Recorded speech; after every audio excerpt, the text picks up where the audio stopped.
ವೀಕ್ಷಕರೇ, ಈ ವಿಡಿಯೋದಲ್ಲಿ ಈ ಶ್ರಮ ಕಾರ್ಡ್ ಮತ್ತು ಈ ಕಾರ್ಡನ್ನು ಪಡೆದವರಿಗೆ 3,000 ರೂಪಾಯಿ ಪೆನ್ಷನ್ ಯಾವಾಗ ಬರುವುದು ಎಂಬುದರ ವಿವರವನ್ನು ತಿಳಿದುಕೊಳ್ಳೋಣ.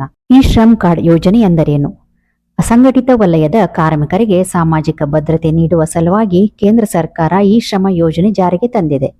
ಈ ಶ್ರಮ್ ಕಾರ್ಡ್ ಇದು ಸಹ ಆಧಾರ್ ಕಾರ್ಡಿನಂತೆ ವಿಶಿಷ್ಟ 12 ಅಂಕಿಯ ಗುರುತಿನ ಸಂಖ್ಯೆಯನ್ನು ಒಳಗೊಂಡಿದೆ.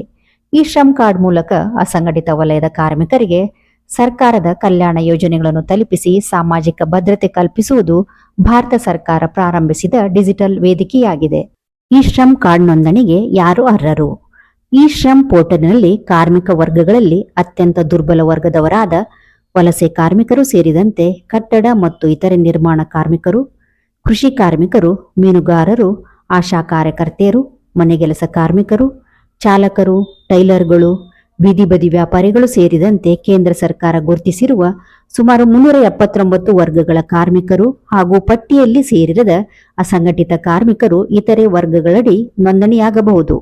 16 ವರ್ಷದಿಂದ 59 ವರ್ಷದವರು, ಆದಾಯ ತೆರಿಗೆ ಪಾವತಿಸದವರು, ಅಂದರೆ ಅವರದು ವಾರ್ಷಿಕ ಆದಾಯ ಕಡಿಮೆ ಇರುವಂತವರು, ಭವಿಷ್ಯ ನಿಧಿ ಹಾಗೂ ESI ಫಲಾನುಭವಿ ಆಗಿರದವರು ಇದಕ್ಕೆ ಅರ್ಹರಾಗಿರುತ್ತಾರೆ. ಈ ಶ್ರಮ್ ಕಾರ್ಡ್ ನೋಂದಣಿ ಹೇಗೆ ಮಾಡುವುದು? ಕಾರ್ಮಿಕ ಹಾಗೂ ಉದ್ಯೋಗ ಮಂತ್ರಾಲಯ ಈ ಶ್ರಮ್ ಪೋರ್ಟಲ್ ಅನ್ನು ಅಭಿವೃದ್ಧಿಪಡಿಸಿದೆ. ಮೊಬೈಲ್ನಲ್ಲಿ ಸ್ವಯಂ ನೋಂದಣಿ ಮಾಡಿಕೊಳ್ಳಬಹುದು ಅಥವಾ ಹತ್ತಿರದ ಸಾಮಾನ್ಯ ಸೇವಾ ಕೇಂದ್ರ CSCಗಳಿಗೆ ಭೇಟಿ ನೀಡಿ ನೋಂದಣಿ ಮಾಡಿಕೊಂಡು UAN 12 ಸಂಖ್ಯೆ ಗುರುತಿನ ಚೀಟಿ ಪಡೆಯಬಹುದು. ನೋಂದಣಿಗೆ ಆಧಾರ್ ಕಾರ್ಡ್, ಆಧಾರ್ ಸಂಖ್ಯೆಗೆ ಜೋಡಣೆಯಾದ ಮೊಬೈಲ್ ಸಂಖ್ಯೆ ಹಾಗೂ ಬ್ಯಾಂಕ್ ಖಾತೆ ವಿವರಗಳಿರಬೇಕು. ಈ ಶ್ರಮ್ ಕಾರ್ಡಿನ ಪ್ರಯೋಜನಗಳೇನು? ಈ ಶ್ರಮ್ ಕಾರ್ಡ್ ಮೂಲಕ ಅಸಂಘಟಿತ ಕಾರ್ಮಿಕರಿಗೆ ಸಾಮಾಜಿಕ ಭದ್ರತಾ ಯೋಜನೆಗಳನ್ನು ಕಲ್ಪಿಸಲಾಗುತ್ತದೆ. ಅಸಂಘಟಿತ ವಲಯದ ಕಾರ್ಮಿಕರಿಗೆ ಆರೋಗ್ಯ ಮತ್ತು ಜೀವ ವಿಮೆ, ವೃದ್ಧಾಪ್ಯ ಪಿಂಚಣಿ, ಅಂಗವಿಕಲ ಪಿಂಚಣಿ ಕಲ್ಪಿಸಲಾಗುತ್ತದೆ. ಈ ಶ್ರಮ್ ಕಾರ್ಡ್ ಪೋರ್ಟೇಬಲ್ ಆಗಿದೆ, ಅಂದರೆ ಕಾರ್ಮಿಕರು ದೇಶಾದ್ಯಂತ ಸರ್ಕಾರದಿಂದ ಪ್ರಾರಂಭಿಸಲಾದ ವಿವಿಧ ಸಾಮಾಜಿಕ ಭದ್ರತಾ ಯೋಜನೆಗಳನ್ನು ಪಡೆಯಬಹುದು.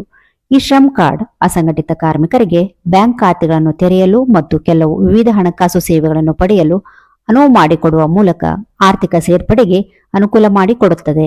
ಈ ಶ್ರಮ್ ಕಾರ್ಡುದಾರರು ಪ್ರತಿ ತಿಂಗಳು 3,000 ರೂಪಾಯಿ ಪಿಂಚಣಿಯನ್ನು ಹೇಗೆ ಪಡೆಯಬಹುದು? ಈ ಶ್ರಮ ಕಾರ್ಡ್ ಪಡೆದಂತ ಎಲ್ಲರಿಗೂ 3,000 ಪಿಂಚಣಿ ದೊರೆಯುವುದಿಲ್ಲ.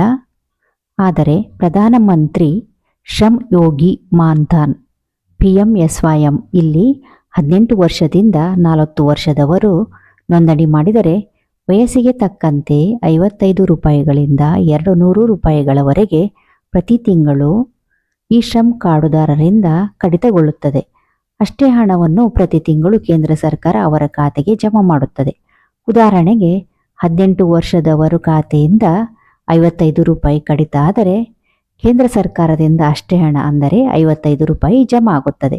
ಪ್ರತಿ ತಿಂಗಳು ಒಟ್ಟು 110ರಂತೆ ಈ ಶ್ರಮ್ ಕಾರ್ಡುದಾರರಿಗೆ ಜಮಾ ಆಗುತ್ತದೆ. 27 ವರ್ಷಕ್ಕೆ ಈ ಯೋಜನೆಗೆ ನೋಂದಣಿ ಮಾಡಿಕೊಂಡರೆ ಕಾರ್ಡುದಾರರಿಂದ 90 ರೂಪಾಯಿ, ಕೇಂದ್ರ ಸರ್ಕಾರದಿಂದ 90 ರೂಪಾಯಿ, ಒಟ್ಟು 180 ರೂಪಾಯಿ ಈ ಶ್ರಮ್ ಕಾರ್ಡುದಾರರಿಗೆ ಜಮಾ ಆಗುತ್ತದೆ. ಇದೇ ರೀತಿ ಪ್ರತಿ ತಿಂಗಳು 180ರಂತೆ 60 ವರ್ಷದವರೆಗೆ ಹಣ ಜಮಾ ಆಗುತ್ತಾ ಹೋಗುತ್ತದೆ. 60 ವರ್ಷ ಪೂರ್ಣಗೊಂಡ ನಂತರ ಕಾರ್ಡುದಾರರಿಗೆ 3,000 ಪೆನ್ಷನ್ ಬರಲು ಶುರುವಾಗುತ್ತದೆ. ಈ ಶ್ರಮ್ ಕಾರ್ಡು ಹೊಂದಿದವರು ಈ ಯೋಜನೆಗೆ ನೋಂದಣಿಯಾಗಿ ಮರಣ ಹೊಂದಿದರೆ ಆ ಹಣವು ನಾಮಿನಿಗೆ ದೊರೆಯುತ್ತದೆ. ಈ ಶ್ರಮ್ ಕಾರ್ಡಿನ ಬ್ಯಾಲೆನ್ಸ್ ಅನ್ನು ಹೇಗೆ ಪರಿಶೀಲಿಸುವುದು? ನಿಮ್ಮ ಈ ಶ್ರಮ್ ಕಾರ್ಡ್ ಸಂಖ್ಯೆಯನ್ನು ಸಹಾಯವಾಣಿ ಸಂಖ್ಯೆ 14434ಗೆ ಮೆಸೇಜ್ ಕಳುಹಿಸುವ ಮೂಲಕ ನಿಮ್ಮ ಈ ಶ್ರಮ್ ಕಾರ್ಡ್ ಬ್ಯಾಲೆನ್ಸ್ ಅನ್ನು ಪರಿಶೀಲಿಸಬಹುದು ಅಥವಾ ಈ ಶ್ರಮ್ ಪೋರ್ಟಲ್ ಅಲ್ಲಿ ಕೂಡ ಪರಿಶೀಲಿಸಬಹುದು. ಧನ್ಯವಾದಗಳು.